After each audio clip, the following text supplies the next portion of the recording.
Welcome to TV 49 news. నేను Revathi. Andhra Pradesh assembly సమావేశాల్లో TDP ఎమ్మెల్యేలపై YCP మంత్రి అంబటి రాంబాబు ఫైర్ అయ్యారు. మీరు కాగితాలు చించి స్పీకర్ మీద వేయడం మర్యాద కాదు, అవమానకరంగా మాట్లాడడం, సైగలు చేయడంపై నిరసన వ్యక్తం చేస్తున్నాం. ఇది సభకు అవమానకరం. మీరు సభా సాంప్రదాయాలు తప్పితే మేం కూడా రెచ్చిపోవాల్సి ఉంటుంది. సభలో ఉంటారా, మార్షల్స్ తో నెట్టించుకుంటారా అనేది మీ ఇష్టం, కానీ విలువైన సమయాన్ని వృధా చేయొద్దు అని అన్నారు. పేపర్లు చించి మీ మీద వేయటం వల్ల అవమానం జరుగుతుందని మేము ఫీల్ అవుతున్నాం. ఈ విధంగా రెచ్చగొట్టే చర్యలు చేస్తే అది మర్యాద కాదు అని మనవి చేస్తున్నాను. మరొక్కసారి మనవి చేస్తున్నాను, మీరు కాగితాలు చించి స్పీకర్ మీద వేయటం అనేది మీరు అవమానకరంగా వ్యవహరిస్తున్నారు.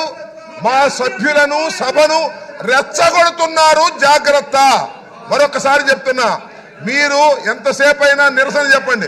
మీరు ఇక్కడ కూర్చుని ఎవరు లేరని కాదు, ఊరికి కాగితాలు చింపి స్పీకర్ మీద వేసి అవమానకరంగా మాట్లాడటం, అవమానకరంగా జెక్చర్స్ ఇవ్వటం పట్ల తీవ్ర నిరసన వ్యక్తం చేస్తున్నాం.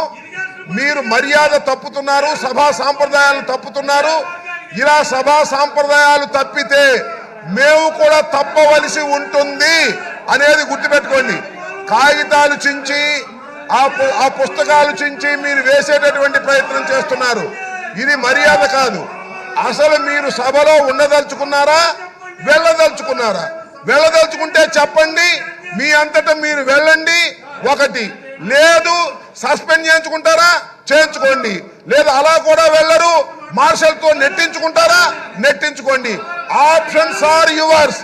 అంతే తప్ప ప్రతిసారి అడ్డం వచ్చి కాగితాలు చింపి, అక్కడ ఉన్నటువంటి అమూల్యమైనటువంటి కాగితాలు చింపి మీరు స్పీకర్ మీద వేయటాన్ని మేము నిరసిస్తున్నాం. అది తప్పుపడుతున్నాం, అది సాంప్రదాయం కాదని చెప్తున్నాం. అలా చేయటం వల్ల మేము రెచ్చిపోవాల్సిన పరిస్థితి ఏర్పడుతుందని కూడా సున్నితంగా హెచ్చరిస్తున్నాం. జాగ్రత్త అని కూడా చెప్తున్నాం.